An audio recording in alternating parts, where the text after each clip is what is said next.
Walay nakita nga pagpangsabotahe ang kasundaluhan sa nahitabong sunog sa ammunition complex sa 4th Infantry Division Philippine Army sa Cagayan de Oro City.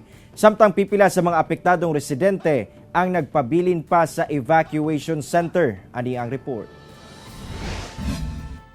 Gibarugan karon sa kasundaluhan sa 4th Infantry Division Philippine Army nga wala sila'y nakita nga pagpangsabotahe atol sa pagkasunog sa ammunition complex nga miresulta sa pagbuto sa mga bala sa Camp Evangelista sa Cagayan de Oro City. Kinibase silang inisyal nga investigasyon sa nahitabuan. Wala kuno sila'y nakitang forced entry sa pasilidad. We can say na there is no interventions o human interventions na nangyari doon sa fire incident.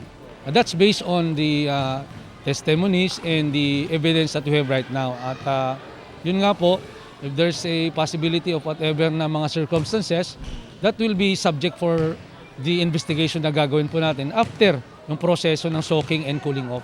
Sanglit nagpadayon pa ang investigasyon. Ang mga apektadong residente nga nagpuyo duol sa nahitabuan ang temporaryong nagpabilin sa gym sulod sa kampo. Usa sa mga nakalingkawa sa insidente ang 15 anyos nga si Kurt Angelo Quizon. Usa sa tulo ka mga individual nga nasamdan. Samad sa ulo ang niaguman ni Kurt tungod sa milagpot nga shrapnel gikan sa mga bala nga mibuto. Inoon luwas sa kini sa kuyaw nga kahimtang. Pagbalik na ako, ang kita ng amigo na bago pa mo siyang matagid niya, nagkatawa ako ba. Pagbalik na ko, dito rin ko naigo. Pagkaigo na ko na uko na kong ulo ba. Lipong na yung niya, nagdagandagan ko pa daw ng ospital. Grabing nervyos usab ang debate sa inahan nga si Joanna dahil sanglit gisiguro niini pagluwas ang 2 ka bulan ug usa ka tuig nga mga anak. Na may gani kay hapit mi kani akong anak, kapit mi maigo sa katong pagkuan na paglupad-lupad na sa kanang mga bala na bitaw. May gani kay wala mi naigo duwa. Mapasalamaton usab si Alan Abellana nga luwas ang tibuok banay niini. Sirit la yun. Driver mo ko sa taxi. Matang nakuha pa na akong taxi pero nabulag-bulag lagi pud mi.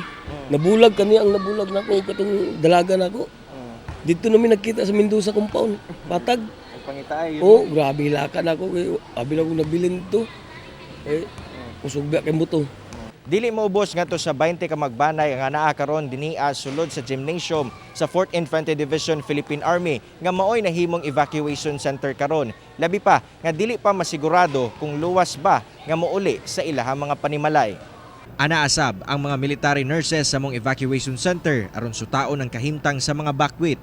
Ilasab gitutukan ang stress debriefing labi na sa mga bata, buntis ug edaran. So natutugunan naman po yung kanilang mga basic needs, yun nga, meron silang shelter dito, tapos may mga pagkain po na po-provide sa kanila. Kung meron silang kailangan na mga gamot or treatment, nandiyan lang po ang Camp Evangelista Station Hospital. Binibigyan po natin sila. Kauban si Jaybert Pairat sa kamera. Ako, si Cyril Chavez para sa One Mindanao.